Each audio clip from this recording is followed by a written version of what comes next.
Sharing insights and solving problems together by combining historical, climate, food, and economic data so you can make informed decisions as we shift into a new era. Here's what was, this is what's coming.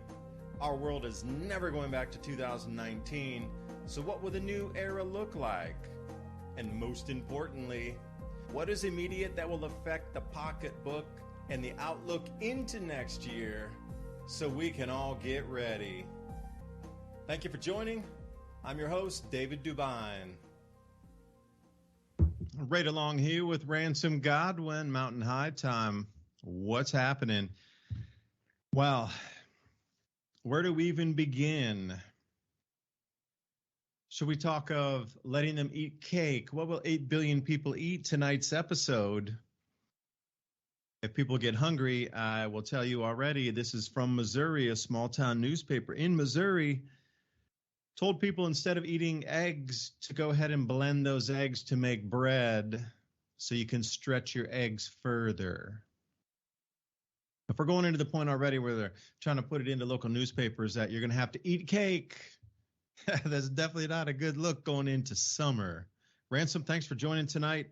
Backyard chickens and all, the Amish, they're back open, and it's smooth sailing as we buy calories by the 1,000th of a calorie from this point forward. It's going to be awesome.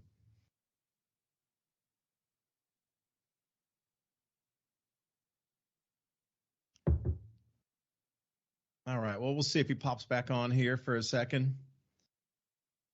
But as we go through tonight, not really going to talk about the news so much. You can just jump off and get your own news if you need to anywhere. It's more about trying to bring together solutions and ideas of solutions because we all see the problem, right? That's what the news is. They're showing you the problem. Yeah, we can identify a few of the problems. Now, I was detecting some dropped frames on our broadcast. Okay, that's all right. Cool. Hello? Fix it up. Thank you for reminding me. Ransom, where are we streaming live tonight?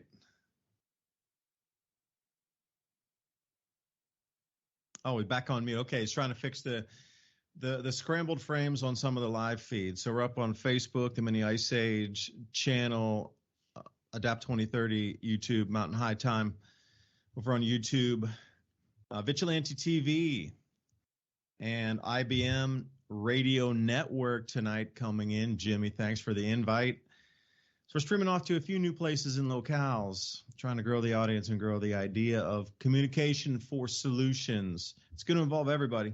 It's going to take everybody, and stepping outside that fear of just nonstop bombardment of all your senses through this maniacal news feed to keep you in that perpetual fear state from just like one gigantic event to the next. Okay, we get it. Thanks, get it. I understand it. All right, thanks for the warning. All good. Now you see that coming. Time to get ready for it. So what about your access to the Amish? Now think about secondary food sources coming in, or tertiary food suppliers moving forward. Now, I was on a call earlier with somebody tonight, and they were talking about a supermarket called Giant. We don't have them here, so I've never been in one. He said it's a local regional supermarket. Went in and bought 2 heads of cabbage instead of 1, but when he went to the self-checkout, because he had 2 heads of cabbage, he actually had to have somebody come over and approve the sale, like one of the clerks or whatnot that has a little swipe badge there, to continue the sale or continue the checkout. And he was perplexed, like, I'm already getting bagged for, they're stopping people from checking out in line because they have more than 1 item of produce. And that was a strange one that I thought there. Trader Joe's, Aldi here. Aldi was kind of one of those dented can stores. It's not anymore. It's trying to take over Trader Joe's niche, at least in East Tennessee. So where would you go to find foods? You got the Krogers, you got the Bigs, but then what if they limit, just like what happened in this supermarket store Giant? Well, then you got the second tiers, which is still pretty good quality, like Trader Joe's, honestly pretty good, like really good. Used to have really cheap prices, a lot of organic stuff, a lot of things that are outside the GMO sphere of things. But, of course, prices rose. Aldi used to be like the dented can store where you could go in and they never had the same thing twice. It was always, just whatever they bought as like seconds or the end run of something, or there was an extra case for sale, they would put it on the shelf. So like if you went back there way many years ago, nothing was ever the same on the shelves. Like it was a hodgepodge every time you went in. But recently they've built a bunch of new ones and they're competing right away with Trader Joe's. Okay, the farmers markets are opening back up, which is cool. Probably May for most people, farmers markets are going to be open. But be honest, that stuff's expensive anyway compared to. I don't know if the farmers markets are going to raise their prices this year because they can, because, what if the supermarket vegetables actually cost the same price as the farmers markets last year? Obviously you're going to go buy, but then that'll be sold out super quick. So early bird gets the worm at the farmers markets. And where else do you go after that? Okay, you go to the Amish. But everybody knows that, so they're all going to go to the Amish too. Okay, where do you go after that? Well, perhaps your local farmer or your community garden. Because community gardens are in a community where they're already policing and self-securitizing that vegetable grow area because the community is protecting it. So outsiders aren't just going to run in and swipe something. How many farmers do you know? Ransom, you living out west. So how many farmers do you know, or how far do you need to go to get to a big farm? In Tennessee, I need to drive from my place about maybe 3 to 5 minutes, and I'm at a major farm that has cattle, or they're raising sheep, or they're growing crop or something. That's in my ecosystem here. So what about yourself out there west? There's a surprising amount of agriculture around us, even in this arid area, because they use reservoir systems and stuff to, from the rainfall and snowpack off the mountain to feed the tributaries and the little streams and stuff right where I live. Actually, I live right next to the Sacramento mountain range and the Guadalupe and the Capitans, which means that for a 500 square mile area around that mountain, there's really nothing. It's just dry cactus, no water. However, there's plenty of artesian wells that get into the Permian aquifer. So there is quite a bit of farming in southeast New Mexico and central New Mexico and all up the Rio Grande. So we actually have a lot of stuff going on, but it's different kind of stuff. And I wouldn't, count on it. And the reason I say that is because most of it, the large amount of agriculture that's out there in the Permian Basin, which stretches from West Texas all the way to eastern New Mexico until you hit the mountain range there, is in between and around and right next to lots of fracking mines. I mean, it's littered. If you get out your Google Earth and you look at West Texas and eastern New Mexico in the southeast corner of New Mexico, you can just kind of zoom into that entire area, and what you see is what looks like a giant circuit board on the face of the earth. And in between those and the windmills that they put up everywhere, there's little strips of farming, but it's all commercial stuff. So, if you're on your own, you're not going to be eating any of that. But they do grow a lot of pistachios and pecans and stuff like that. And there's a lot of milk cows from ranching. But it takes a lot more land to produce the same amount of food. And if any kind of shutdown happened, I would imagine if you live in the Southwest, you would be mainly dependent on deliveries. So if the supply chain stops, all the little towns that live in the Southwest will basically be cut off overnight unless someone views your town as important, or they know they can squeeze out the last of the money out of it. Like compared to Colorado, for example, when I travel up there, most little towns in Colorado have a great supermarket in their town, and they have farm co-ops and these other things going on. And there's literally just food everywhere. There's abundance. And you would think that there wouldn't be, considering that they're all up in the Rocky Mountains, and it's hard to, truck up some of these passes and stuff. But their supermarkets are way better than where I live, where delivery seemingly would be easier. So it is kind of a bizarre thing. But when I am looking through the news headlines, though, what I'm seeing is destruction of food, like millions of pounds of potatoes and things like this, just across the board. Reports about the UK delivering depleted uranium ammunition to the Ukraine. So you can look forward to the same thing that happened in Iraq and Afghanistan as far as it pertains to depleted uranium and the ecological disaster that caused on mainly human beings. And you can look into that yourself. And then I see all of this stuff going on weather-wise. The world is throwing a lot of ifs out there right now. I mean, I'm sure you've been paying attention to the California saga from a few years ago. Just all of them crying about the drought, the forest fires, and then came blizzard, and then came flooding, and then came almost like a monsoon of their own. This atmospheric river that's been just dumping on areas. There's lakes that haven't existed forever that are just popping back up because, that's the depression and the elevation. So all the water is going to go to that. So all kinds of neat things are happening worldwide.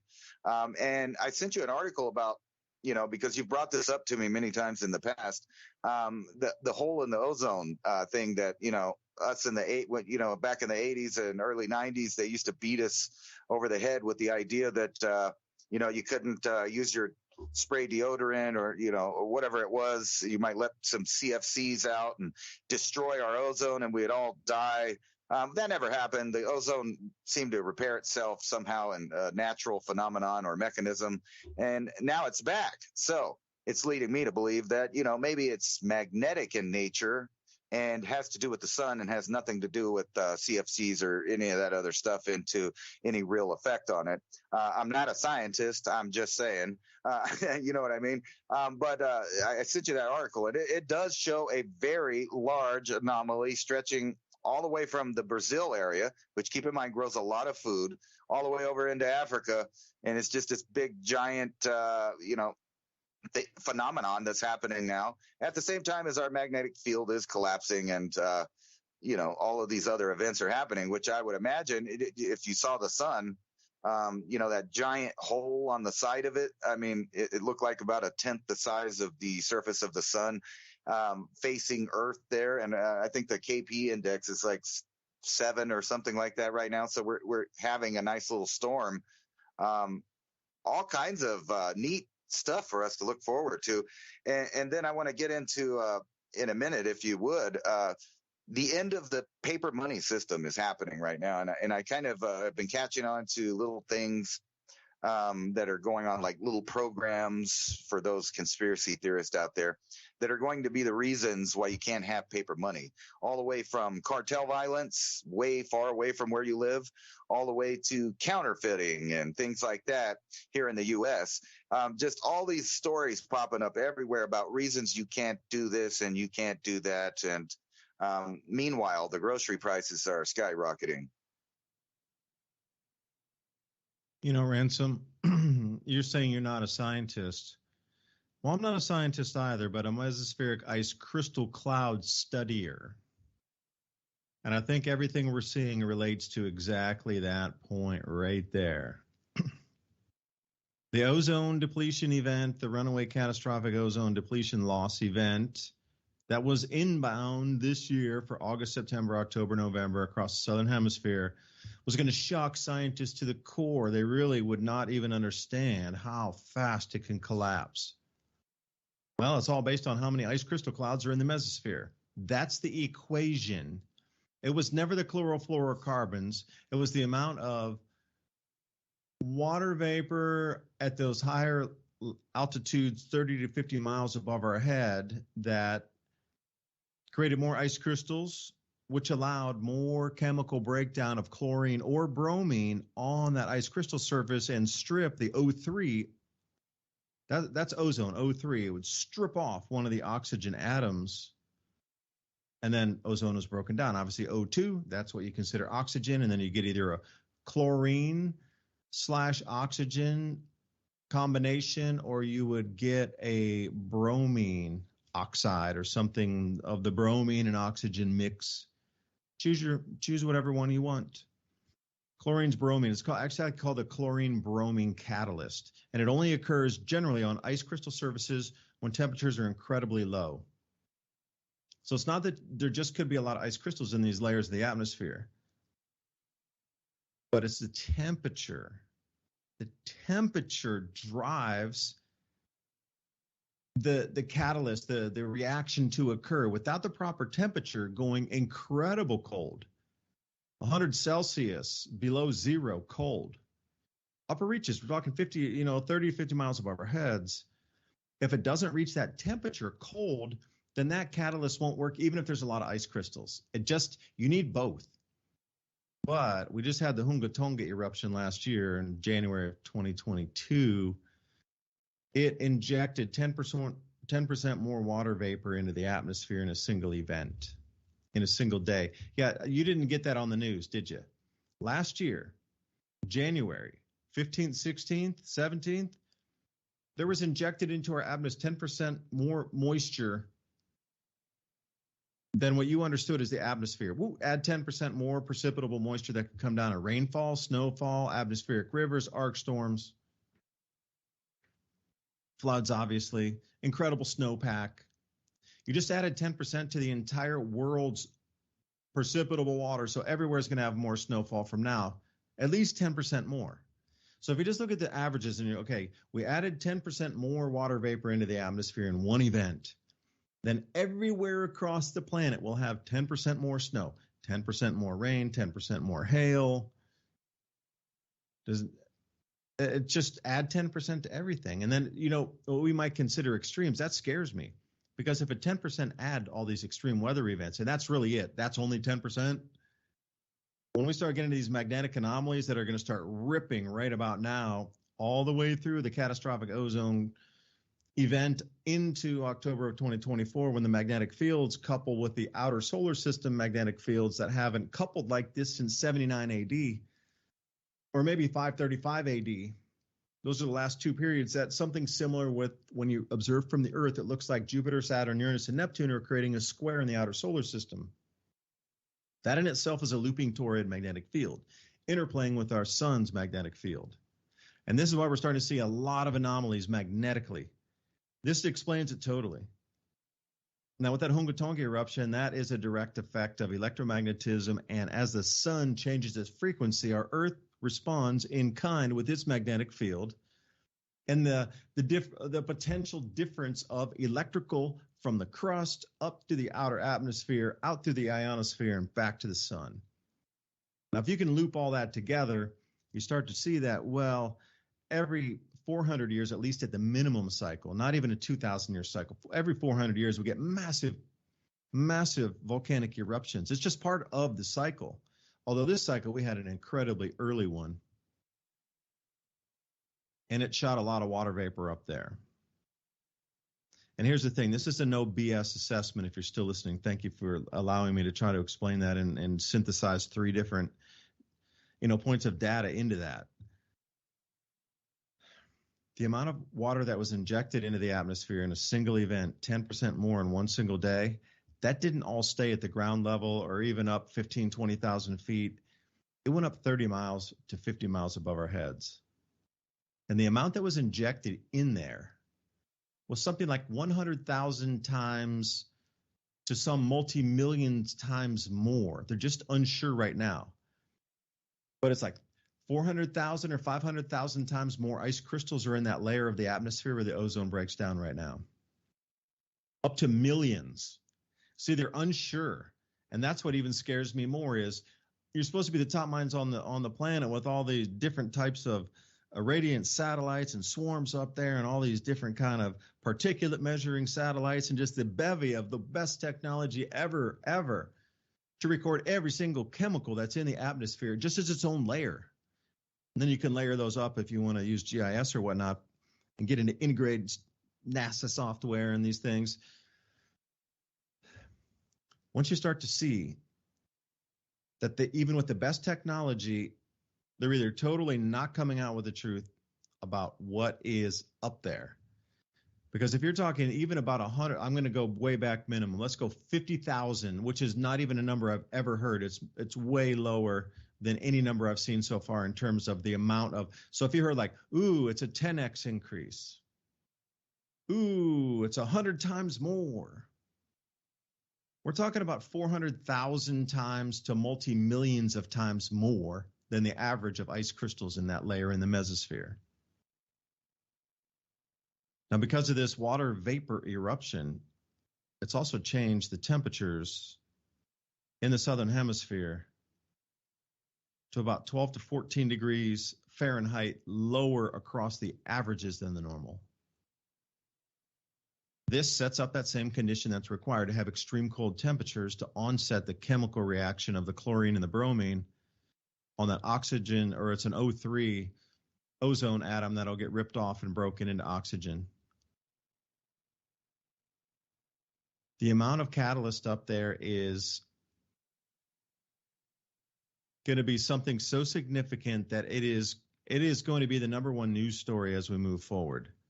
And it's going to let a lot of UVB radiation down to the ground surface. Like the most we've seen in hundreds, plural, minimum of years, up to thousands of years of more UVB is going to penetrate down to the ground level beginning in August than we have seen in 400 or 2,000 years, and that is in just months from now.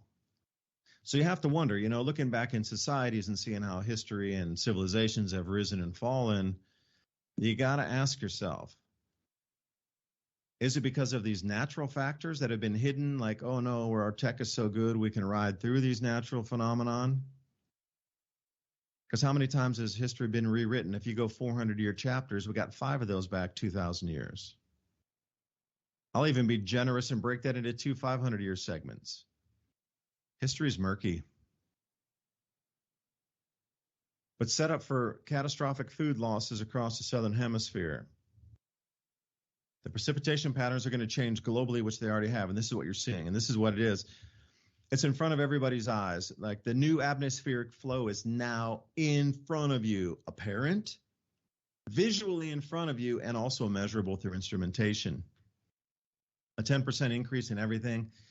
This is kind of like the year without a summer setup jet stream pattern, Ransom, and I'm just going to almost finish here. If you go back to the year 1816, and Ransom, you could pull this up too. If you put out year without a summer in a search engine and look up the images that you'll see, or you can put up year without a summer jet stream, just something super simple, year without a summer jet stream. And it'll show you how the jet stream was an Arctic vortex bending down over all of the New England states and all the way over to Ontario. And they experienced Arctic freezes in late June and early July twice.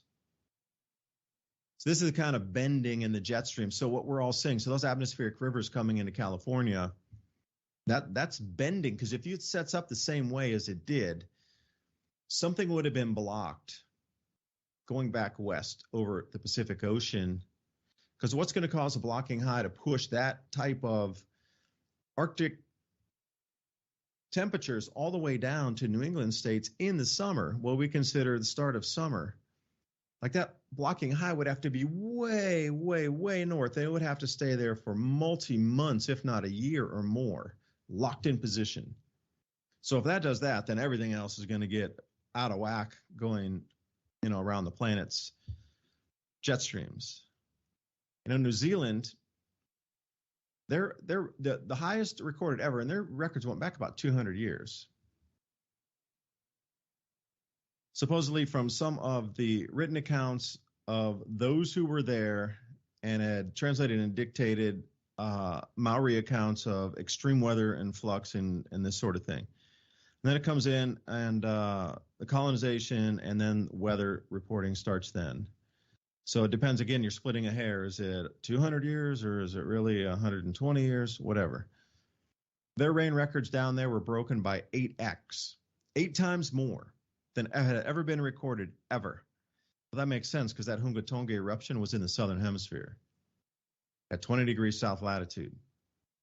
And the first place they saw the volcanic afterglow from all the water vapor and ash in the atmosphere was New Zealand and Antarctica.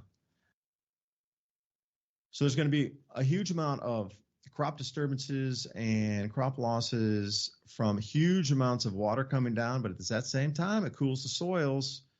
Your planting and harvesting dates are definitely completely out of flux at that point. And the last thing I'll say, Ransom, is in Brazil, they're trying to plant the second corn crop of the year, but they can't. It's just too wet in many regions in Brazil where they want to plant corn. They're concerned about the corn seeds rotting in the ground versus sprouting because there's so much water. And the barley should be disrupted first. And please talk more about that ozone, because I'm going to try to pull up the article that you sent me while you discuss that, please. Well, it doesn't actually. The article I sent you doesn't really talk about the ozone. It talks about the South American or the South Atlantic anomaly. Excuse me. And well, that's it just all shows related. this big. Yeah, well, that's why I brought up both of them. But the article, I don't think it says anything about ozone. But I'm showing it to everybody right now. So the picture that they're showing, it has this big red representation of a hole. And it stretches from Africa all the way over Brazil, exactly right there, all the way over to the Pacific where it touches just a little bit.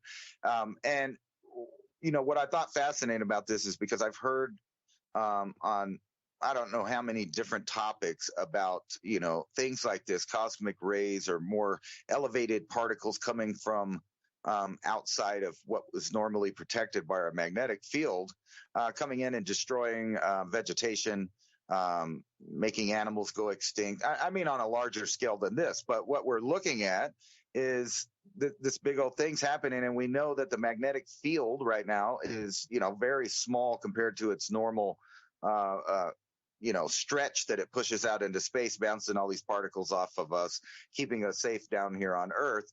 But, we know in the past on several occasions, including when the Neanderthals went extinct, that a similar circumstance was happening as what's going on right now.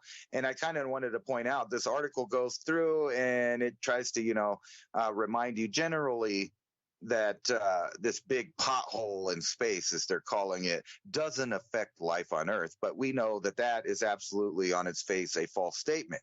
However, it does go into talking about how it will affect low Earth orbit satellites and stuff.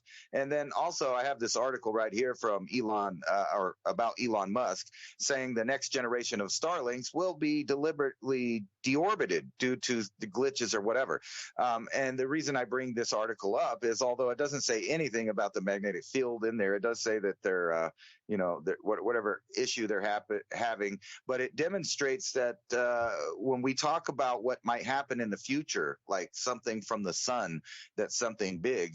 This article right here shows you that the infrastructure is already planning on having disposable type satellites and things like that. In other words, they could just put up a new batch after the last batch got thrown back down to the Earth or glitched out or whatever happened to it.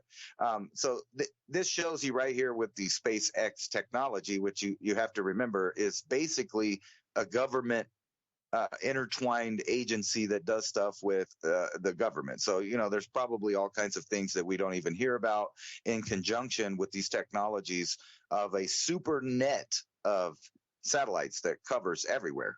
And Elon Musk himself has said in the future there will be no dead zones. In other words, you will be tracked to the ends of the Earth. And when you combine that into some of their other plans, i.e. like brain chips, et cetera, you kind of see the direction we're going. And I know you didn't want to hear headlines, but I thought you might find some of these interesting if I just went through them. This is from the Washington Post here. The UN is coming for your water. And it goes on to talk about that they're having their Paris moment with the United Nations, kind of, where they're going to soon be dealing with water as they do climate. In other words, they're going to set up all these organizations and governmental bodies that are now going to crack down on the world's water. So the United Nations is holding its first in 5 decades conference on water in New York, a gathering that some call the Paris moment, meaning that the global body could soon do for water what it sought to do for climate. So you can just see where that's going. And then over here in Los Angeles, hit by a rare tornado. They haven't seen one, or seeing that, or maybe they haven't seen one, but they're saying this is the strongest one to hit the county since 1983. So it's not something that hasn't happened, but not very rarely. Here it is. Harvard physicists racing to prove that meteorites are alien probes. We've been seeing a lot of that push. That kind of fits in here in a minute. And all of these leaks of radiation and things to do with radiation. I don't know if you saw the thing in California where they released 400,000 gallons of radioactive water into the ocean. Here's another one too. Well, that was into the Mississippi River. I did follow that because that's kind of close to us. That was released into the Mississippi River. Okay, yeah. Or maybe it was two. I don't know. I'll check. I'll make sure in a minute there to verify. And then you go through these, what's going on around the world. There are 800,000 marching through Paris. You got these are the ones that I really thought that you might have something to say about right here. Here's an article from physics.org. Anthropogenic climate change poses systematic risk to the coffee cultivation. Now, I know you might know something about that. And here's another one before we hear about that. IPCC reports findings suggest how food production must change to cope with the climate crisis. and then, hundreds of articles about inflation and food prices to boot on top of that. Yeah. That's interesting how you just circled me back to how I started the Adapt 2030 channel. So I used to work as a coffee buyer when I lived in Asia, based in Taipei, and would buy single origin coffee out of Myanmar, otherwise known as Burma. Now, the thing about this, and the reason I got into this studying of cycles of time, collapses of civilization, rises of civilizations, food abundant times, food lean times, is because of buying coffee in Myanmar. Because when we went up there, I was originally invited to go down and speak because I'd written a bunch of articles with the American Chamber of Commerce in Taipei about doing business, because I had gone down there a couple times on my own to fish around literally and see what was there. They were trying to do a lot of programs to help farmers raise their farm income at the farm gate, because the wholesalers would come in at the trucks and only offer one price, and that was it, and there was no competition. And we'll give you 2 cents for all of your whole acre of produce. And there's like, okay, there's no buyers. Okay, we're going to leave. Bye. Take your 2 cents or nothing. So they got rid of that whole scheme, and they were trying to figure out how to get farm gate. So I was interested in farming, and they were doing fish farming, aquaculture. I actually got a guy to install a gravitational vortex power plant down there. Won't mention the name, but he had a 2-meter drop, which is 6 feet, and I showed him gravitational vortex power, the Zoltler principles in Schauberger on how to have water just spin in a circle. You don't dam it at all. You just make it spin in a circle, and that circle then spins a blade, and it's attached to an alternator or some other kind of generator. Super low tech, super simple, and you never dam the water. You just use it for a few seconds. You use it. You don't dam it. And then you just generate the power. Okay, installed that. Awesome. But the whole thing, when we first started buying coffee there, was the guys that were in charge, they were so honest and so forthcoming with what was happening. I was actually shocked because, like a lot of other people, I'd seen the Al Gore movie. I'd watched it and just like wide-eyed, like, no way, CO2 is going up, no way. I was a believer for a while until I got down there, and they're like, you know what? The bean density of the beans, the density is, if you're going to roast and profile, you're going to have a certain temperature that is going to cook that bean thoroughly, and you won't scorch it, and you'll get medium roast, dark roast, whatever you're looking for. Talk to a roaster about that, the density of it. Well, they were telling us that because it was getting colder. We're talking about Burma, Myanmar. It was getting colder. That's from the farmers themselves. Colder. What? Yeah, colder. So these little microspherical drops of water inside the bean would freeze. And when it froze, it would expand that pocket, and that pocket would never fill back inside the bean again. And you would have all these, for a better term, air holes. But they weren't. It was the water that actually froze solid in the bean because of very low temperatures. And because water expands, there's that little bit of extra emptiness in there. After the fiber of the bean, moved around that super hard ice crystal or that ice droplet. So the beans were a different density. So they were warning us, if you're going to sell them wholesale, you got to tell the roasters that the bean density is different because EMR beans were rated a certain way, but they started to see changes happening. And I was asking about, like, well, what are these changes? I don't understand this. Like, it's supposed to be getting warmer. What are you guys talking about? Why are your beans suck? And then they started telling us about the top leaf damage. And this is really what it did it for me. Top leaf damage. See, I thought they were trying to like throw us over. They're trying to give us some, second quality, third quality, beans. And they're like, oh, there's pockets in them and this is why. And they still want a premium price and whatever. But then they started to explain the top leaf kill. And I was like, this is what caught me. So when the coffee trees are growing, you get up into that second, then especially like the third year, fourth year, fifth years really start getting into some good production. So then they have these leaves that were burned literally from the cold on the top of the plants. This stunted growth, which stunted production. So the coffee trees weren't yielding as much either. Now, come down to the seedlings that were in there. It was, when I say greenhouse, I use the term loosely at best. It was shade cloth over huge, vast rows of little coffee trees emerging that are 1 to 2 years old. And never really got cold there, so they didn't have to build a greenhouse like we understand it. It would just use shade cloth. And they were saying that you have to overplant your fields by about 14%, 13%, somewhere in that range was the recommended. Because many of those plants are going to succumb to cold. And that's what really did it for me. I was like, and then I was like, whoa, okay, I don't understand this. Like, they shattered my reality in about, one day walking around the coffee farms looking and being explained this. And overplant because of the cold damage. Okay, then I found John Casey pretty quick after that. Because I was looking and saying, I don't understand this. And they were, the long story short is, they told us their grandfathers had experienced the same thing in the 1880s when they were first starting to commercialize coffee, and the British were down there in Burma, colonize it and put out all the tea plantations, and they were commercializing coffee at the same time. Well, they told us that in all these farms, these landholders, man, they're multi-generation families. They just, super old, same on the land for a long way back into the mid 1880s. And then I was looking, okay, well, what if it happened in the 1880s and it's happening now? And then you got to realize this is back in like 2012, 2013, 14,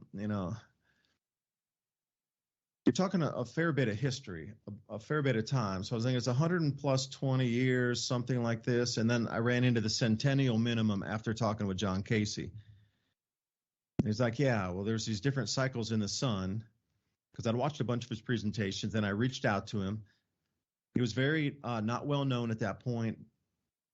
He was getting out, trying to give private conferences. He lived down in Florida, and he was just doing it literally as you would see somebody with a video cam and like a projector and 20 people in the room. And that's what he was starting to try to get this info out, was this cycle is going to disrupt the magnetic field. Our jet streams are going out of flow, and we're not going to be able to grow enough food for 8 billion people. That was his message way back then. And of course, he lost a 30-year distinguished career at NASA. I think he was the lead investigator on the space shuttle investigation. Like, that's the kind of level of credibility he had. John Casey. You got to take a look at his work, and then once you understand the cycles. So, Ransom, I went on a long rant there to try to explain about coffee, but I thought, since you were looking for an in-depth answer, because I know you're that kind of deep thinker, I thought I would throw it all out there on the table for you. Well, I knew you might find that, interesting there. But yeah, they're doing this right now, and then of course they're going to try to blame it on man-made this and that. When I thought it was funny because this is something that you were already dealing with and knew about, right here, and then they're pushing it off, like as more propaganda about uh, how everything is, being destroyed by humans, just living on the earth, and that's why we're not going to be able to provide the 8 billion people on earth with food. They're already setting up the excuses, just like this IPCC report finding, suggesting how they're going to change the production of food. Now, what does that mean? Really, I think what that means is taking it out of the control of kind of what you started in the beginning is how many Amish farmers do I know? I know zero farmers. The only farmers I know are through the internet, are people I've met since I've kind of, took my ideas of the way things were going and then met people that started mentioning the part about food, which is integral part of anything when you're talking about what you're going to do long term as far as survival. And then when I'm just going through, these headlines, I see the way that money is becoming worthless and food and items that allow you to live your life outside of their grid is drying up. It's the money's becoming worthless. The food is becoming more and more expensive. And everywhere I look, I see banks failing. I see bailouts from governments, meaning that at any time, things are potentially about to pop for you in your area, where the opportunity to just go down to a supermarket and buy food is not going to be available. So here's UK inflation rises 10.4 as food prices soar. You got inflation jumps unexpectedly as food prices soar, talking about the entire UK. And then in the article, they also mentioned Europe. We also got veggie shortage. So like they're picking on the UK real bad. But if you think about the UK, they're kind of landlocked there. They have to depend on other countries for mass amounts of products unless they're going to start growing it themselves there, which they're not. Inflation. Everywhere you look, Canada, up in Canada, up in the United States, and then you have these things, which I don't think it's going to happen, but bipartisan senators push for ban on China from being able to buy U.S. farmland. Watch that one. I don't think they're going to ban them at all. And then this I wanted to get into because it shows the direction of at least where we're going in the U.S. Squatters increasingly taking over homes across the U.S. with no end in sight. Experts warn. The experts always. But think about this, that now there are laws set up all across the United States that are left-leaning that protect the people that burglarize, break in, and destroy your property.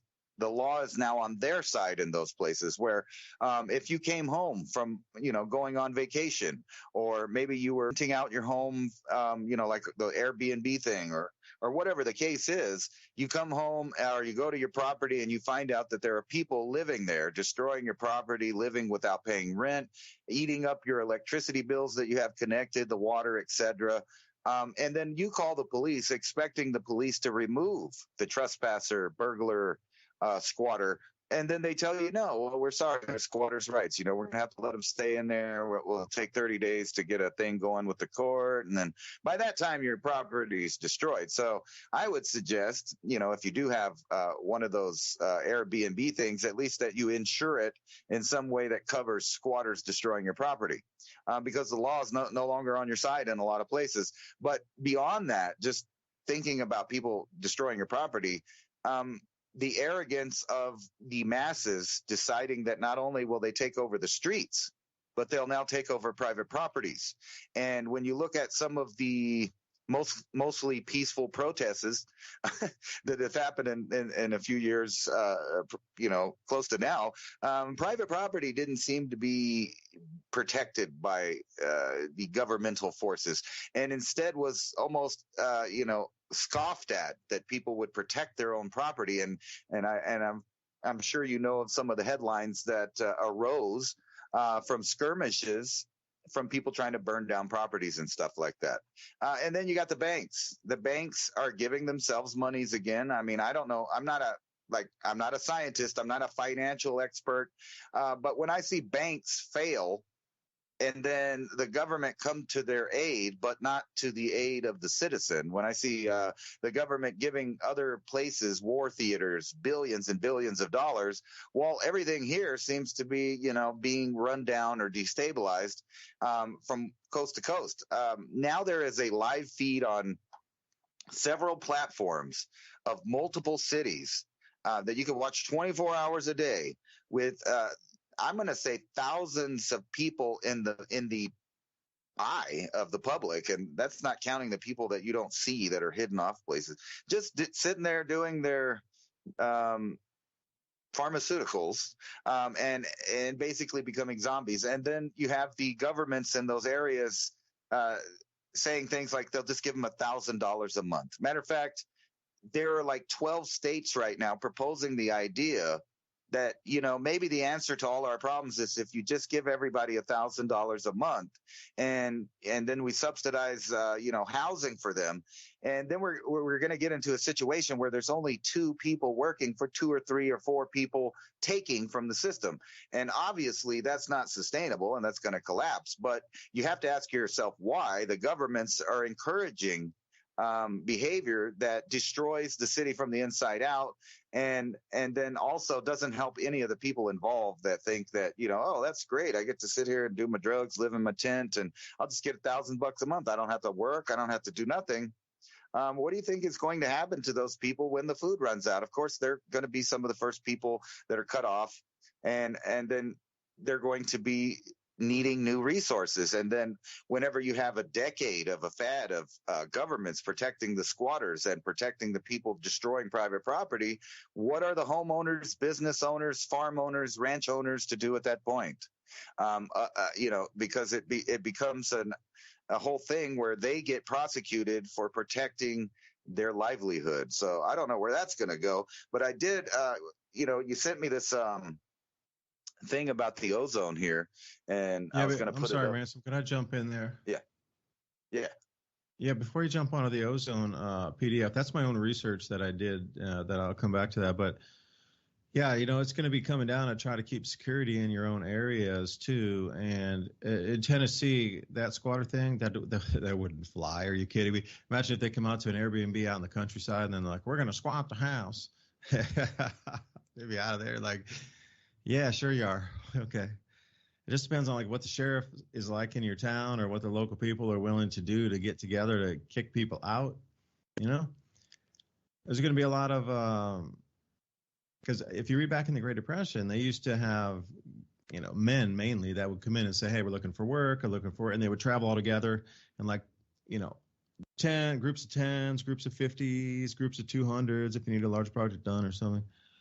But then it got so bad of people squatting and staying and like camping and doing all these things that even back then, you got to think the Great Depression, just like a few hundred people in town looking for work caused a disruption to the system where they were holding out signs and men keep going, do not even stop here, don't even ask for a job, keep going, get out of this town, get out of here before sunset. That was in the 1930s. That's how much it disrupted. Can you imagine now? You're going back to the pioneering lifestyle, your own security. You're going to have to take that. Because you can imagine about in the Western Plains, think about that when they were settling the West. You think somebody had just walked into the house of a cattle rancher, like, this is my house now. They was going to stand there and go, okay. Not a chance, man. Not a chance. Oh, sorry to interrupt. But yeah, that was my response. I know. As soon as you started talking, I pictured the stagecoach from last week, man, and I can't, remove that from my head because that was a reality for people, and I have a feeling that we're getting to a point where that might have to be a reality again. The only problem is back then the government was on the side of the people that were protecting the land, and that's kind of how the posse formed, so to speak. Now, I don't want to live in any country that people kind of do their own justice in a large way. However, protecting private property is a fundamental of the whole idea of the civilization that we started here, and they're going after each right individually and it's an obvious assault. And the three main things are private property, protecting your life, and being able to speak your mind. I mean, think about that. No wonder they're trying to convince us that, meteorites and different things are some kind of alien invasion. Recently, the Pentagon put out a paper that's supposed to be just a kind of a what if, but I don't know why the Pentagon would need to put out a what if, but they were talking about the idea that there's a mothership in our solar system right now, probably just sitting there, and it's letting out little ships. And they keep pushing this idea because I think that when all of this turmoil's over, they're going to have a whole new script, a whole new religion, a whole new set of ideas for people to live under. And whatever that's going to shape out to be, whichever scenario they pick, it seems to be where we're all locked down in this little area like zoo animals. From the 15-minute city to the megalopolis idea, they have all of these ideas, and they already have maps drawn up of where they're going to move people out to create biozones. I'm sure you're familiar with the Agenda 21, Agenda 30 ideas, and they kick that into overdrive with this World Economic Forum, and they're not hiding any of the stuff that they're planning on doing. It's amazing to me that, you could still get banned for talking about certain things, and I've come to the conclusion that if you make a video or a radio show or wherever you're at and you get banned for that, you must have struck a nerve. You must have said something that had some kind of truth in it, because there's only certain topics that they just won't let you talk about.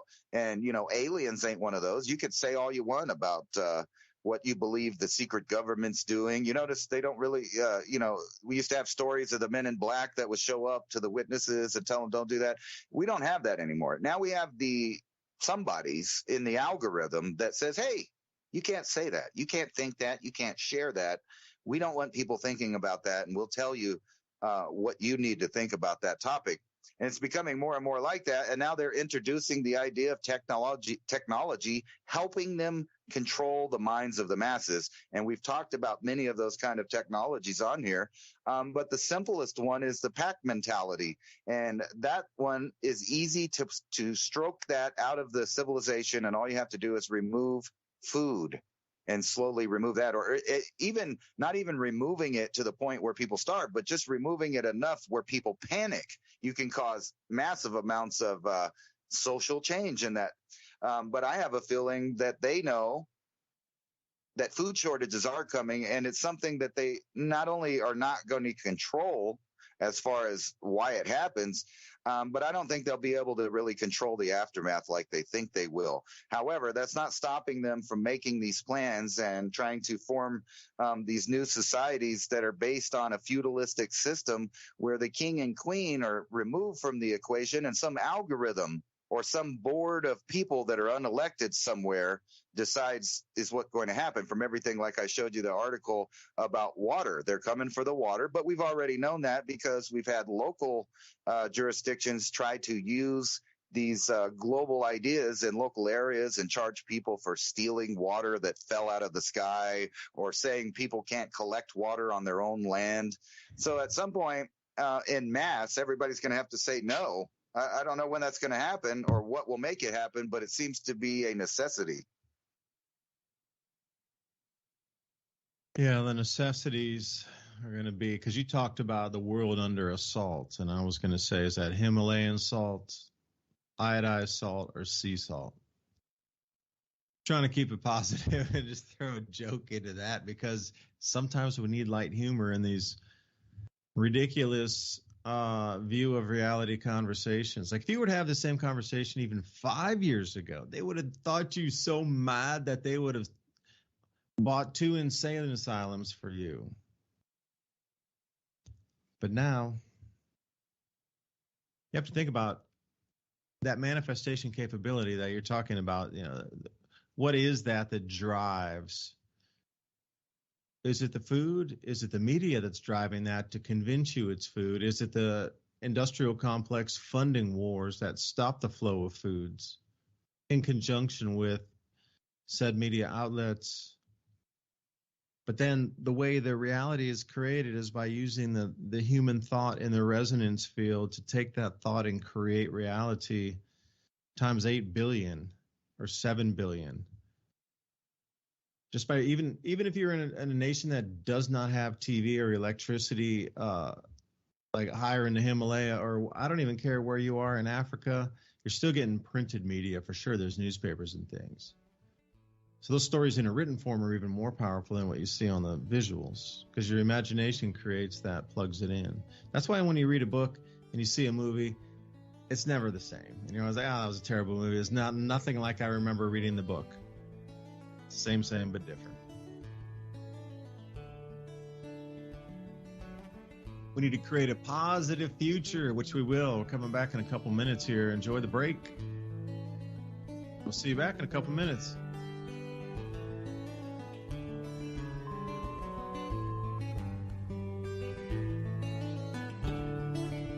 Mini Ice Age Conversations.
listening to Revolution Radio at freedomslips.com. Any commercial advertising you may hear in this program is of the sole discretion and benefit of the host of whose program you are listening to. Revolution Radio does not endorse any commercial products, nor does it accept monetary compensation for on-air advertising of commercial products, nor will it ever. We are and shall remain 100% listener supported. Any product advertising on this program are considered used at higher risk, and Revolution Radio shall not be held liable for any claims or damages received from any product advertised within this program. Revolution Radio, where information never sleeps.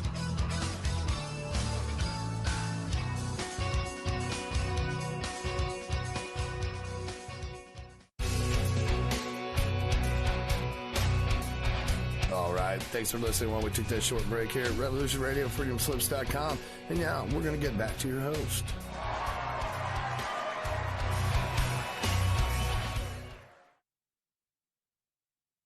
And welcome back to the second hour of Mini Ice Age Conversations. David DuByne, right here with Ransom Godwin. Oh, how does this world move? A year without a summer. 2 fruits or 2 vegetables purchased will have your bag checked at the self-checkout. The things on my plate right now are trying to install a tin roof on the top of a barn. You know, these types of things. So where does it come into with this bigger picture? You know, I was saying before the break, are we really being led down this road to create the reality that is the news for those pushing and having the influence of the control of the words in the news given to the world's populace each day? By those words creating images or imaginations in the mind, your mind then plays that and creates the reality in front of you, times 8 billion, which is the one whole reality that those with the puppet strings across the words delivered across the planet daily, weekly, monthly, have turned into something that's a wider whole versus the individual events. See, all those tiny little individual events are actually made to culminate to the whole. So that's how we're going to start the second hour. Ransom, thanks for joining me. I remember you had asked a question, and you were going to show something about the ozone hole, because I thought there were some cool pictures in there about the ozone column and the depletion and how slowly it repaired itself last year.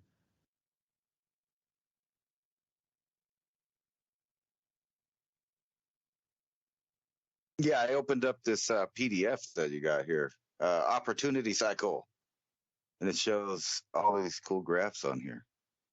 Ozone hole development of 2022. Yeah, I do that research myself. That's my own newsletter that I take a subject each month and delve into it deeply.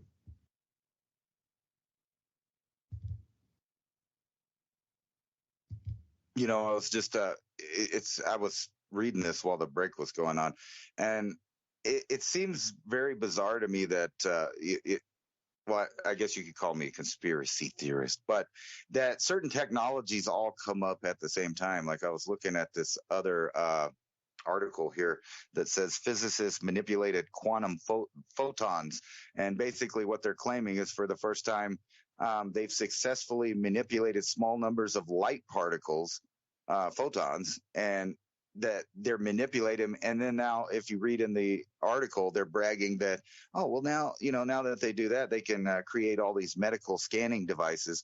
And, that sounds great. But what they're really talking about is a new technology that would allow them to look through anything, meaning your home, your car, whatever. And then the ideas just go on, because what we're talking about here is kind of when science fiction becomes reality, because this is the same technology that they talk about in the show Star Trek as what they use like on their tricorders and their little medical instruments. You know how they used to show them, well, they just scan you and find out what was wrong with you.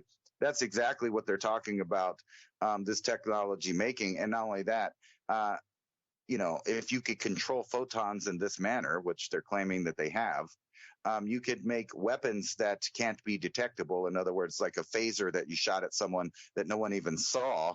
And then that person, who knows what they can do with this technology. But it's really bizarre to me that they're having a lot of revelations when it comes to electricity, magnetism, and all of these other ideas. And then the machines that they're building, when we're coming into a time that it seems like, this would be pretty bizarre, because the odds on us losing a technological civilization due to the sun's activity seems like a stronger and stronger idea that will happen eventually to our society. I don't know when, but if that did happen, it seems to me like all of these articles are just a kind of a way to allow the elite that kind of read each other's stuff. If you know how they used to work that way, they would write a book, they'd make 300 copies.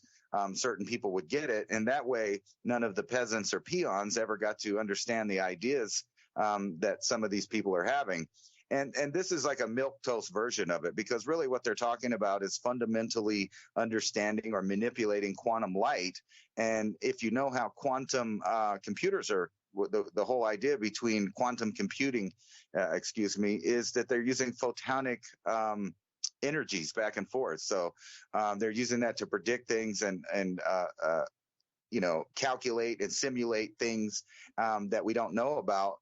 But then every other week they give us, another strong warning that just our regular activity on Earth as humans, this is turning out to be just like a science fiction movie where all of the great tech comes out right at the time that there's the most cultural turmoil and problems with, feeding everyone. It seems like a well-developed plan, in my opinion. And I know this is kind of a sidetrack from your paper here, but the idea that you can manipulate light really brings me to the idea of speciation and extinction due to cosmic rays and solar particles at different times, which that links into this whole idea about the ozone hole and the South Pacific anomaly there, where we're getting to see in real time that it is a possibility that things can dramatically change on Earth in a short period of time. And when you compare it to other times in our history that we know about, and I brought the Neanderthals up, it seems to be looking like that they just didn't have the right gene in their skin to protect them from this kind of radiation, which may have been the reason that they all disappeared after 450,000 years of having a presence in Europe and stuff. And if you really think about when they talk about modern man, the example of Cro-Magnon is only like 35,000 years old.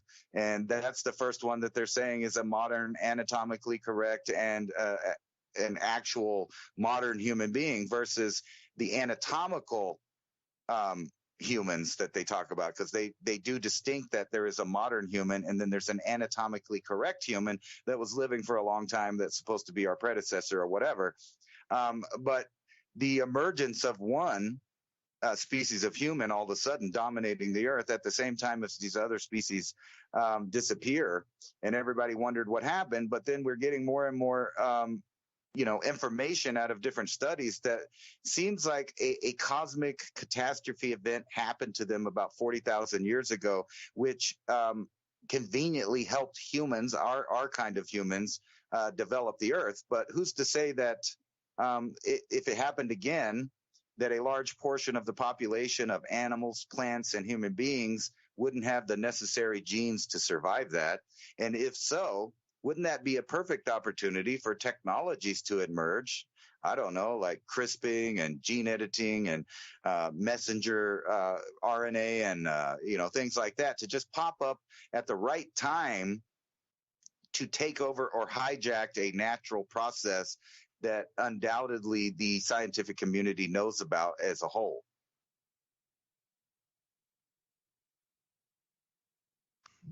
The ozone blinds with the UVB. Because I'd kind of gotten off topic explaining that the UVB that's about to penetrate the southern hemisphere in amounts that we haven't seen, like I said, for hundreds, plural, or thousands, plural, of years. You're talking about different light sensitivities and different energy or energetic signatures on a particle, energy itself as light, but also weight and density, plasmas. There's many ways that energy can be transformed. And it's not just, you're burning a rock or, there's many ways that energy exists in our universe here. But you also need that combination of, if you're going to have electricity, you need the magnetism. Can't have one without the other. Can't have the magnetism without the electricity. They create the fields around each other for one to move through the other. Symbiotically, no less, which is the trippiest thing. Like we barely even understand what electricity is, but to try to understand on a galactic level with how many, galactic cosmic rays are broken down into so many different particles, it would shake your head. It's not just a proton. It's not just an alpha. It's dozens and dozens of different substances with densities and energy intertwined with that density. That is not, it's a particle but they come ripping through the earth here. Different densities had different changes energetically on, like you say, DNA, these types of functions with our bodies would change. And then the biggest thing is the light photosensitivity. Because you have to think about UVB is going to be a much brighter, whiter light. Like, you look at a yellow sun setting in the sunset, it's red, it's yellow, and then it's red, and then it goes down. Like, you can look at it at that point and it feels real comfortable. But sometimes in the middle of the day, now double that intensity of, oh man, I can't even be out here. What's that going to do to the insects and the birds? And how about is the humans? Australia was always talking about the ozone hole as long back as I can remember. You got to put on SPF 500 because you're going to burn in the Australian sun, cover every inch. Got to be in the sun. You got to be out before 10 o'clock. Got to get out of the surf. You're going to fry like a lobster. You're going to get cooked, put into a microwave oven, and come out baked if you don't get out of the water by 10. And like from 10 to 2, 2:30, you need to stay out because it is a microwave oven. That's kind of the light version of what's about to happen anyway. So the animals, insects, and people are going to be affected. What about people out in the fields or visually affected pilots and drivers and all these types of things? Like, it goes way more than just an insect in the field. Not being able to pollinate, being completely disoriented. Maybe something will thrive. A predator insect at this time will come and just devastate and ravage everything else.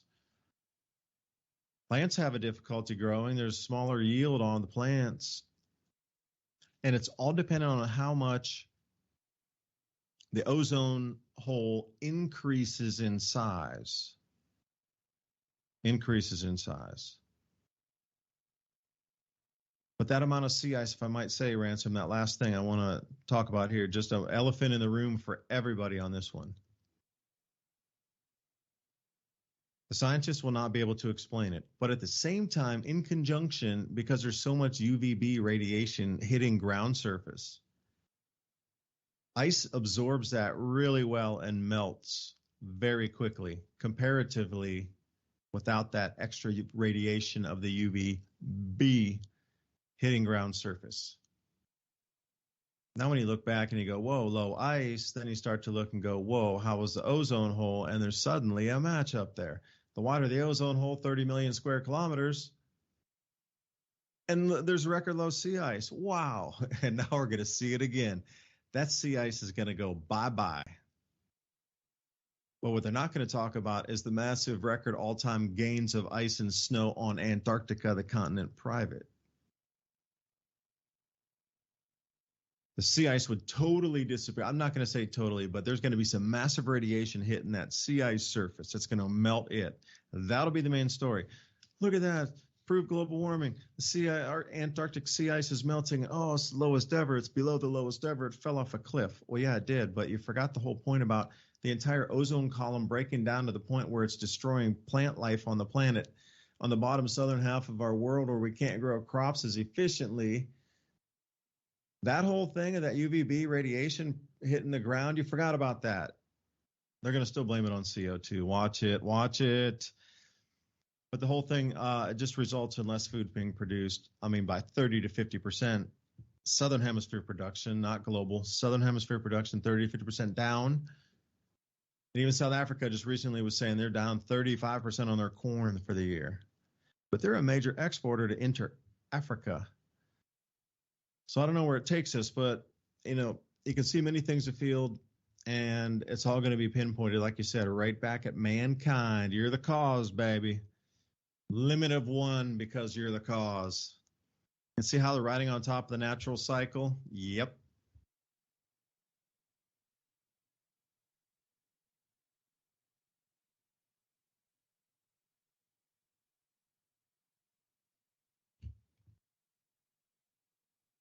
Seems like the internet's cutting out on our broadcast there. I was looking at it skipping past where it was supposed to be.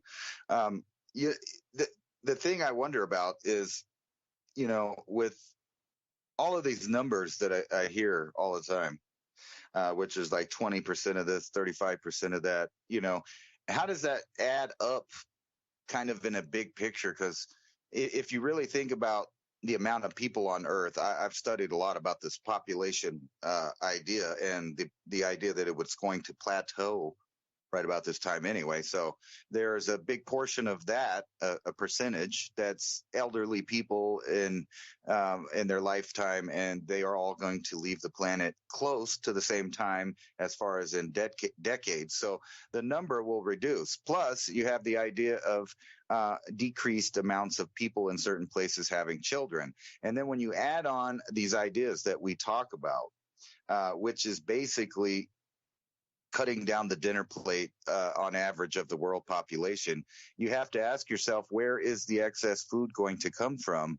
Or is that the overall plan, is to reduce the amount of food, especially in the third world, using different kinds of, excuses or reasons, not having anything to do with the natural cycle, but then adding the natural cycle of problems on top of that, like ozone holes, flooding and fire and different things that they can keep contributing to more and more reasons why there's not food.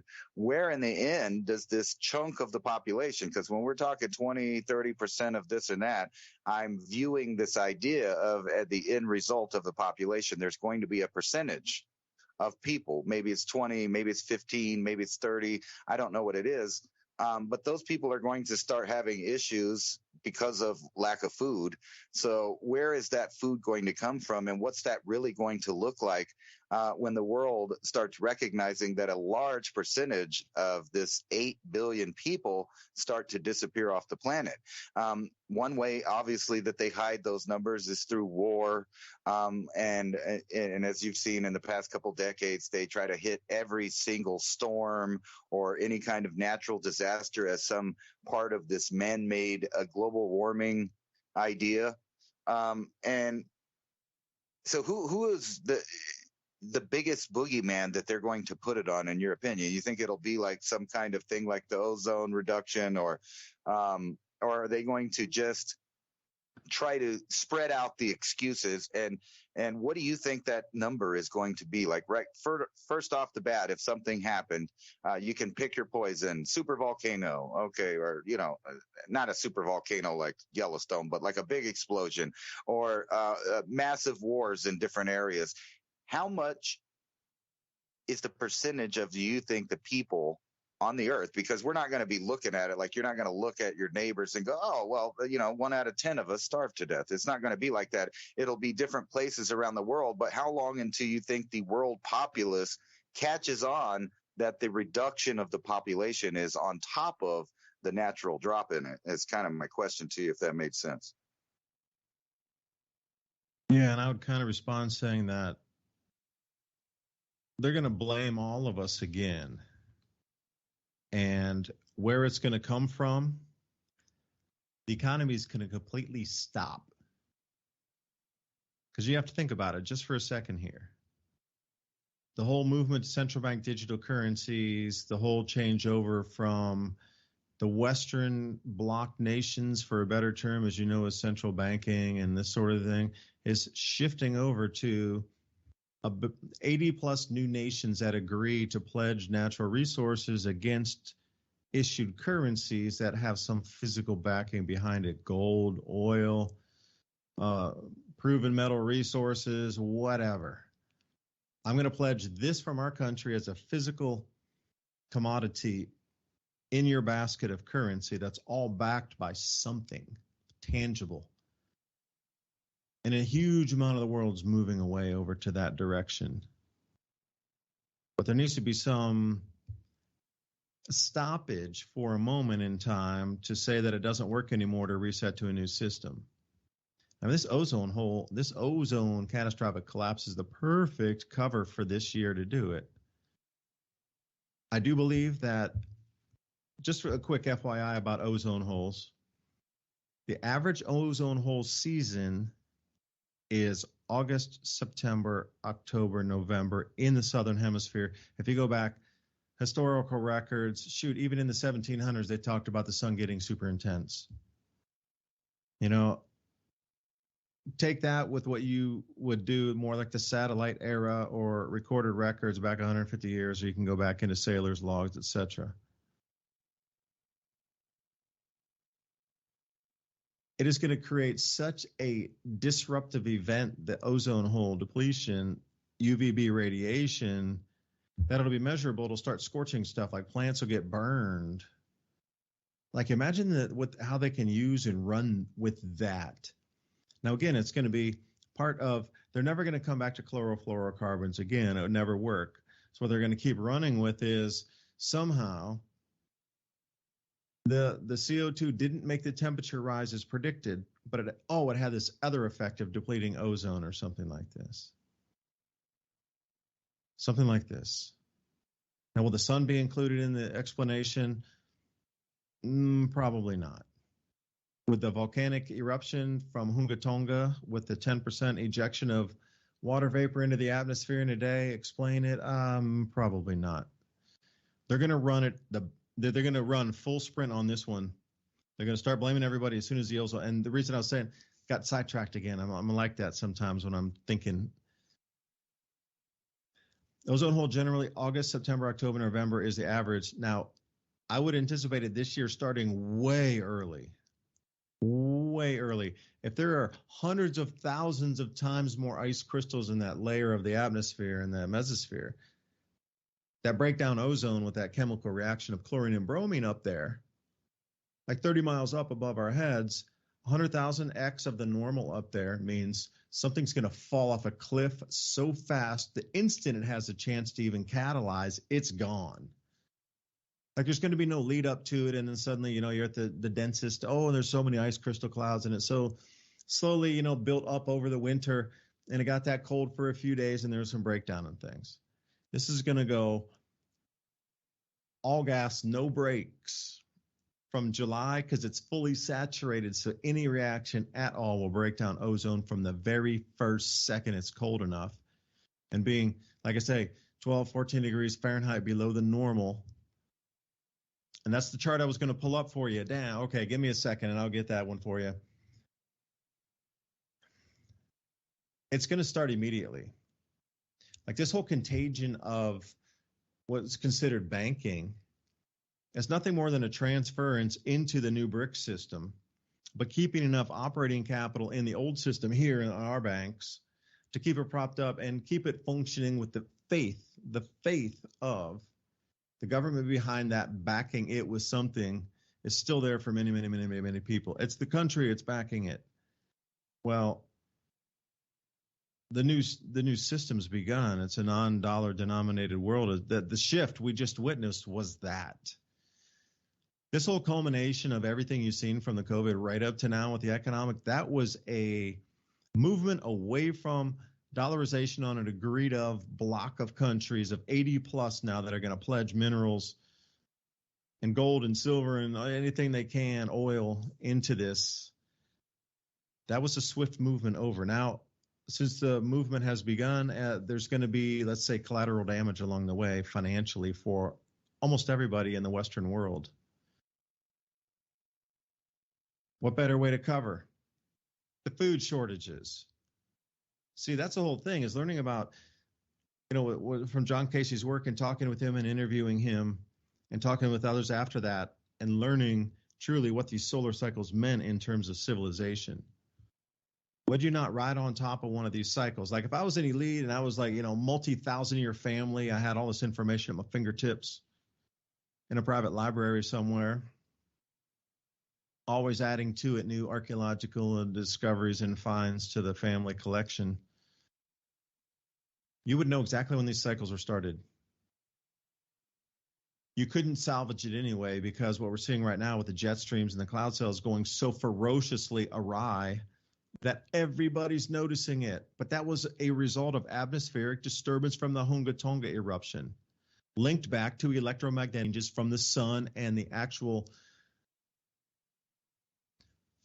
So as we start swinging around here, we're going to get another coupling of Jupiter and Saturn as we come into the second magnetic field here in April. So I'm going to show, what is it? Today's the 23rd. So the new earthquake window, I call it an earthquake window. It's going to start appearing right here in the first week of April, probably like the 8th or 9th of April, through the end of the month, because Jupiter recouples with the Earth as well as Saturn does, and Neptune's now getting into the picture electromagnetically. So as we swing around into October of 2024, all four planets electromagnetically will be interacting as its own field with the Earth in addition to the sun. So we're getting a second, albeit much smaller than the sun's magnetic field. Understand it's a second magnetic field in the solar system interplaying and becoming stronger. It's a transference. Nothing's going to zero. That electromagnetic potential is now moving to that new magnetic field, because remember, you need the magnetic field to create the electricity or electric field. You need them to interplay on each other. So think of the solar system no different than, wires coming into your house. That transference, it's the same exact thing with the transference of wealth out of the Western system over into the new BRICS, as much as it is the Earth's or the sun's magnetic field and equalizing with or blending in with and more interplaying with this new magnetic field setting up in the outer solar system. That's the known. You would know that you couldn't produce enough food. You'd look through history and have thousands of year more records and more private information that's released at universities than we can get our fingertips on. It's in family private collections, never to be viewed by public. The cycles are known. So the cycle onset's exactly like we've been talking about here.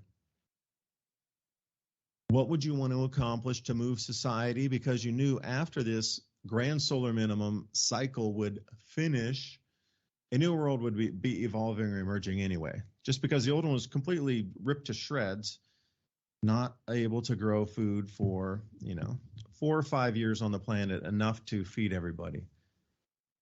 We're not talking like 30 days or 30 weeks. We're talking like years, several years, not a decade. Not like 1 year or 2 years, a little bit longer, in that 4 or 5 year range.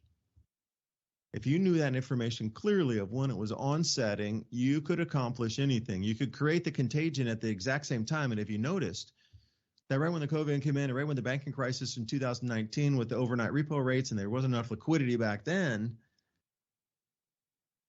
suddenly we have the world's largest event that creates the most liquidity ever. And all these collapses are happening on the same overlapping cycle and the same entry into this grand solar minimum on schedule. Then the entire world responds in the exact same years, within 1 year or 2 years of each other, of when this grand solar minimum was set to be officially noticeable and calculable and measurable. It was around 2020. And within these 3 years, you've seen how much change there has been in everybody's lives and just the way the world operates completely. It's so much more than you could. It's blown everybody's minds open how much it's changed so quick and how vast the change is, and how that was 3 years. Now throw in the food shortages with it, and what could you control at that point? Well, you could control the new money. You could set it up so everybody goes digital, or you don't get a digital rationing card and you can't go to a store to purchase your rations when the food is lean. That's where they're going with this too. At the same time, there's so many facets, there's many roads, many pathways and alleyways that they keep exploring with how to harvest the energy of a human. See, when I saw that movie way back in the day, what was that? Keanu Reeves, The Matrix. The concept of a battery being plugged in. Okay, I got it for the behemoth of the machine. I get it. It's sort of like you think, okay, well, that's just office workers, like a CEO of a company or a high level official. Okay, it's just somebody working at the company. They're like sitting at desk cubicles. What would you call them? Cubicles. So in the mind, it's like a cubicle. Yeah, okay. And then they're working there and they're harvesting your labor because you're working in the office 40 hours a week. And okay, that kind of harvesting. But I'm starting to see it as the plug-in level of all of the stimulus here is getting you to vibrate in a certain form, and some ethereal energy is feeding off of that as a battery. And I'm going to leave it there, Ransom. I think I went a little too far in the explanation, but hey.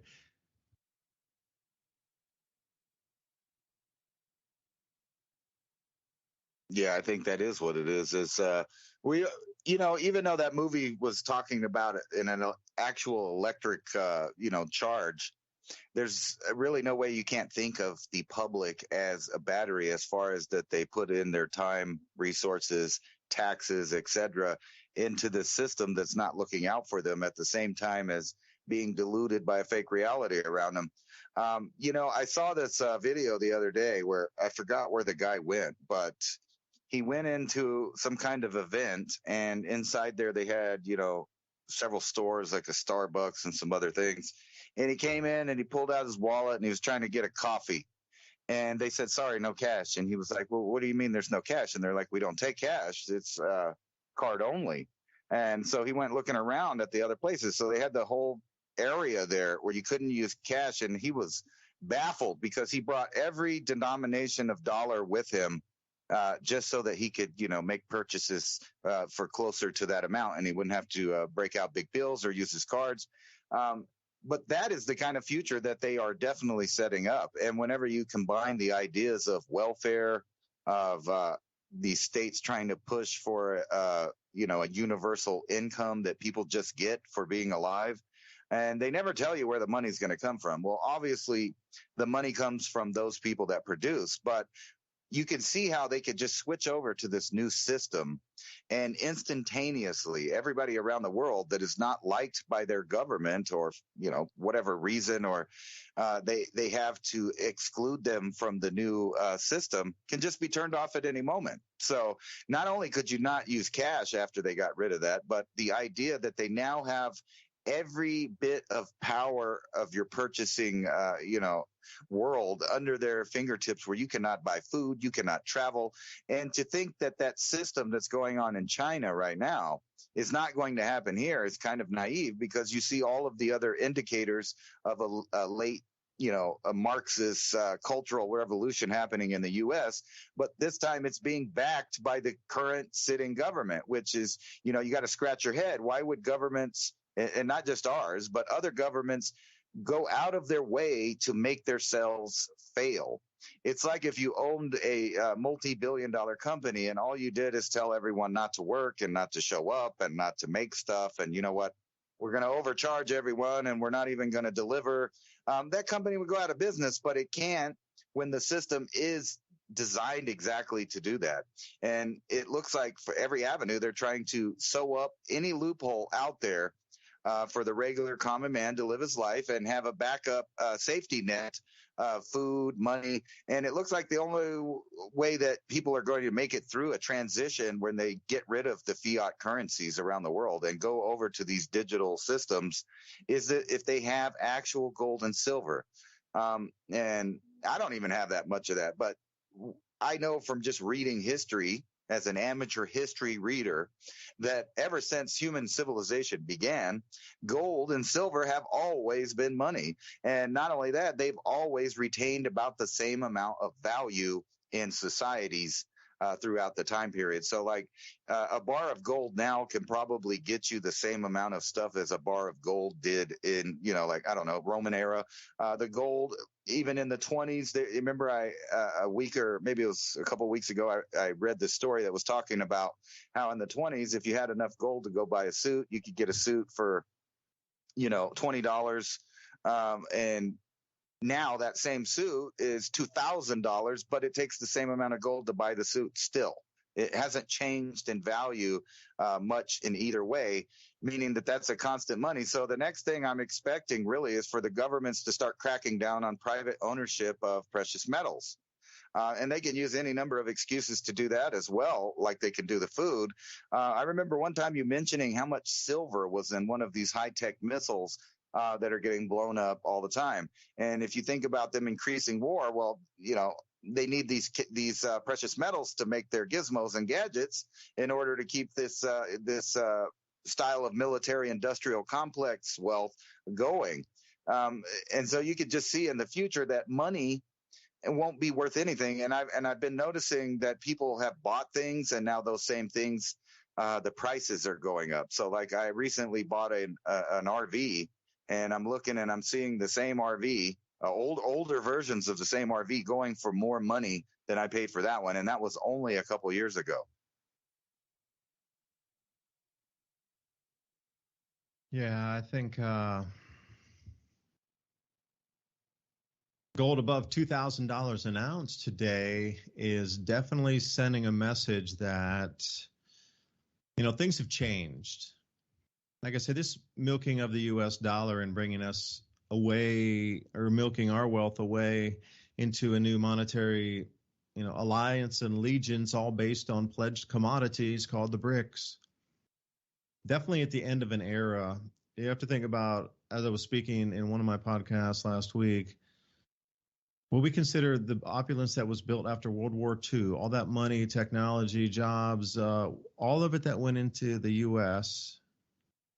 and the Western world, as you understand it, Canada, Australia, England, the UK, all that money went in there and had built out that area of the world. Now you think about credit and debt and how we did all that with all the debt issued from all the families that need this, that, and the other, and businesses building and expanding and all that. Well, that cycle has kind of run out. They run out of consumers for it because, well, things run their course. There's a shelf life on it.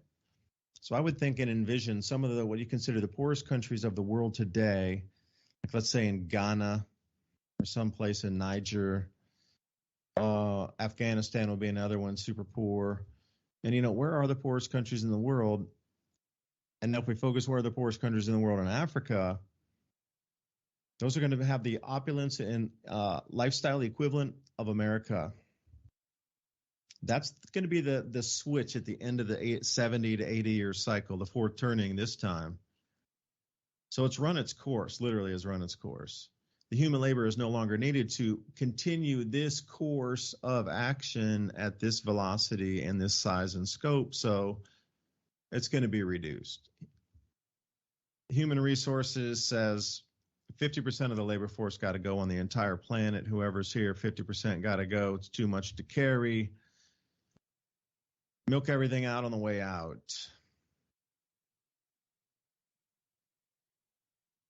But gold, like you say, has always held its value, and it still sits here. Do you think people would turn in the gold? I mean, there's a lot more information out here now these days. I mean, if there's many ways to do it. You could bang on somebody's door and go, give me the gold. Gold's so small. I mean, shoosh. Like where are you going to hide an ounce out on? Even if you had a regular, like American house on just a regular average neighborhood, like go hide a 1 ounce gold round out there where nobody can find it. And you could easily do that wherever your yard is or in your house somewhere. That's easy. Nobody's going to come in looking for an ounce of gold. They're either going to scare people into doing it, or they're going to offer absurd prices for you to sell it in. And that'll take, a lion's share out of the market and bring it back into the government hands. So would they come for, would they outlaw gold like they did in 33? Not sure. How would you contain and control your wealth? Like, let's say that did happen. How would you control your wealth? Because you see Operation something, stop cryptocurrency transactions. We saw the 5 crypto banks fail in the last 2 weeks. So all those banks that you saw, like Signature and the California SVB, and was that 3 Arrows Capital, like all those banks were mainly crypto banking banks. So anybody who was involved in the crypto space no longer has an on-road or an off-road to take that money from the crypto world and convert it into U.S. dollars, and then put that in play in the rest of the real world through SWIFT system. Like all that on-road off-ramp there, that's totally just shut. Oh, except for central bank digital currencies that'll be coming in. So what is a way to a medium of exchange moving forward? If the cryptos are being cut off with all of the CFTC looking into things and changing, as they're moving along here, the banking system with the inflation, and then gold and silver. I mean, what are you going to try to keep your protection, so you have something at the end of it. So when you do come out on the back end here or during this time, you would always have something to trade or bargain with. It's a never ending question, man. I'm sure it's changed through history many, many, many times.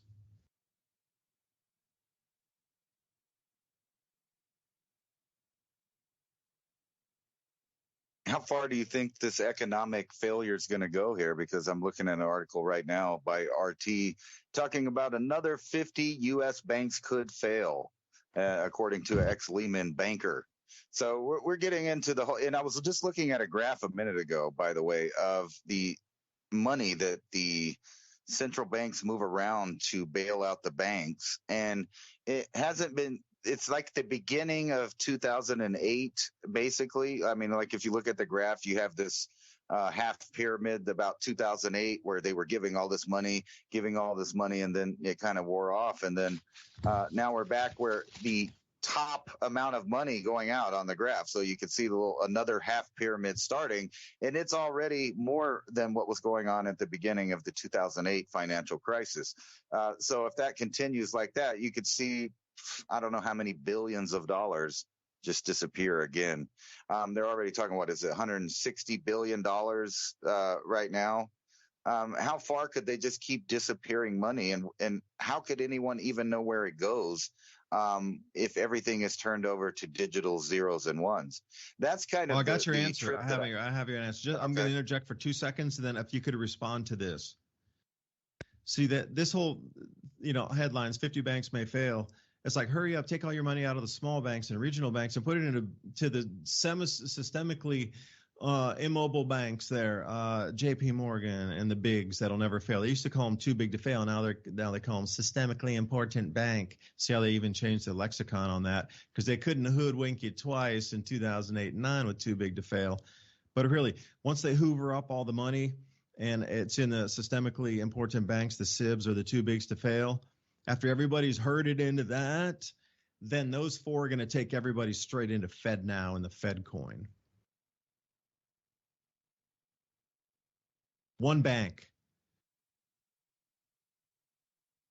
So you think literally the idea is to consolidate all the money into one central bank? I mean, obviously, whenever you say the word central bank in the first place, that was always the intended idea, as for a central bank for the entire world. But if it's digital, it's kind of what I was talking about. Is you know how these scams before with stocks, where they would take like a percentage of a penny out of it and no one noticed for a long time until it became a big thing. This seems like something similar is going to be happening now, meaning even the value of these digital increments of monetary stuff is only provably worth something to them. I mean, how does any lay person even know if they're losing money over time through, it just disappearing into the digital space? If you know what I mean. I mean, literally, it's kind of like if you've ever watched Rick and Morty. He goes and he collapses the entire galactic empire by changing their monetary system from 1 unit to 0 units. And, then everybody was going crazy because the money wasn't worth anything overnight. It seems like kind of a scenario. And what's funny about that also is they insinuate when that happens, all of a sudden, all these aliens invade Earth and stuff's going on, which kind of, I know that has nothing to do with the money. But what do you think the global digital currency would be worth if some kind of mothership showed up, as the Pentagon is suggesting is possible? I mean, just the whole idea of because they've always said this idea that if we knew there was extraterrestrials, it would fundamentally change the fabric of civilization. So, and knowing that that's an idea that us on the ground cannot ever prove, if they tried to use this idea, which it seems like increasingly that's the long-term goal eventually, is to convince everyone on Earth that they need to endlessly work and pay for something they can't prove or even know about, which is similar to man-made global warming. It's something that, individual person. Ransom, the internet dropped out for a second.